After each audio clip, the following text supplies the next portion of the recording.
Hello, my dear students. Myself, Krishnaveni from the Department of Agricultural Engineering, and I am here to discuss certain topics in renewable energy in agricultural engineering, right? So, this is actually regarding the course outcome 2, okay? So, course outcome 2, and what it is, students can understand the concept of bioenergetics and kinetics of product formation. So, this is the topic course outcome. So we'll be discussing certain topics, okay? First one is actually the bioslurry, okay? Bioslurry means what it is. So we know very well, we will have certain products, isn't it? Whatever we do, we will have certain products as byproducts or as waste or anything else. So this bioslurry is also like that only. It is actually a liquid waste product of biogas production, okay? But this is actually, this we consider it as more valuable.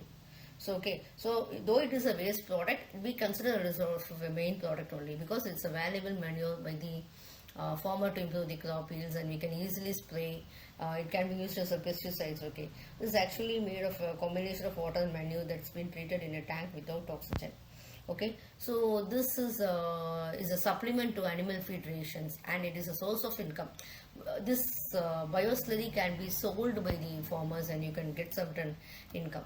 Okay, but how we are going to, and again this also helps in soil remediation. That is, they can this bioslurry can use to treat the organically contaminated solid, and it is used for stimulating the algal growth in the ponds, etc., for feeding the fish and ducks, etc. So we can biogas digesters, manures, and etc. So during the anaerobic digestion, bacteria is breaking down the organic compounds into nutrients, biogas, and everything else. Normally, this liquid bioslurry can be mixed with water and it can be applied to the land now. Okay, but this slurry handling is very important. Okay, why it's very important is it's used for reducing the management cost and all.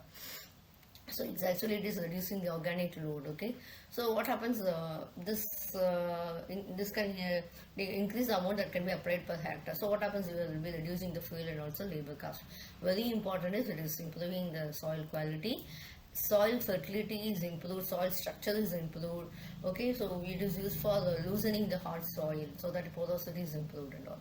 So what happens is the plants get more resilient for this drought and salinity distress and all. This is unimaginable. If you take it as the benefits of slurry handling, is unimaginable. It's reducing environmental pollution because we are not feeding it directly to the environment. We are using it. So we are not, this waste is not what you can degrading the environmental conditions and all. Okay, so it is used for mitigating the environmental pollutions, etc. So what you will have to consider while you are going for slurry handling is slurry composition. This is very important.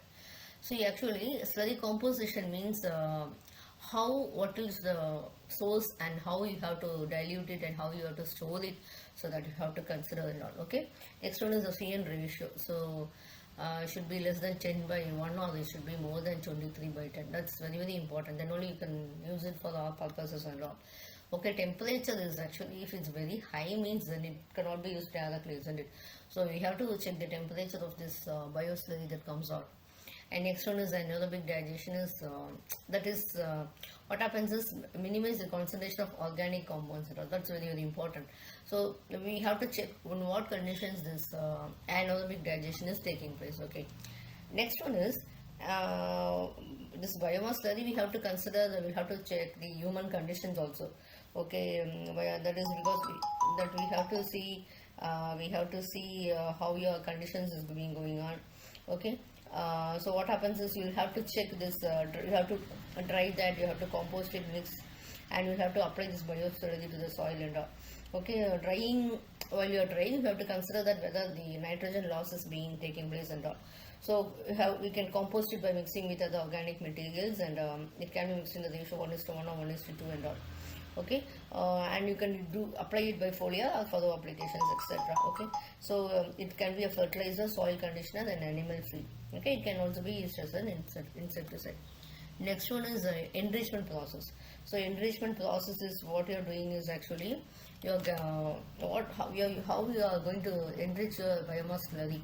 So you will be collecting your biomass, and you will have to gather the organic materials from the agricultural residues and all. So first is you will have to collect the biomass, and you will have to take out some pre-treatment like chopping, shredding, or soaking, or anything else. Okay. Next is fermentation. So fermentation means the microorganisms will be breaking down the complex matter. Okay, so that we get the unwanted materials will be reduced, and the concentration of valuable nutrients and gases will be there. Okay, separation is centrifugation or filtration to separate the liquid and the solid fractions. Next one is nutrient addition. So adding nitrogen, phosphorus or potassium can enhance the nutrient profile, so making the slurry more beneficial for agricultural applications. So that is we have to add it. And next one is the quality control. So the regular model.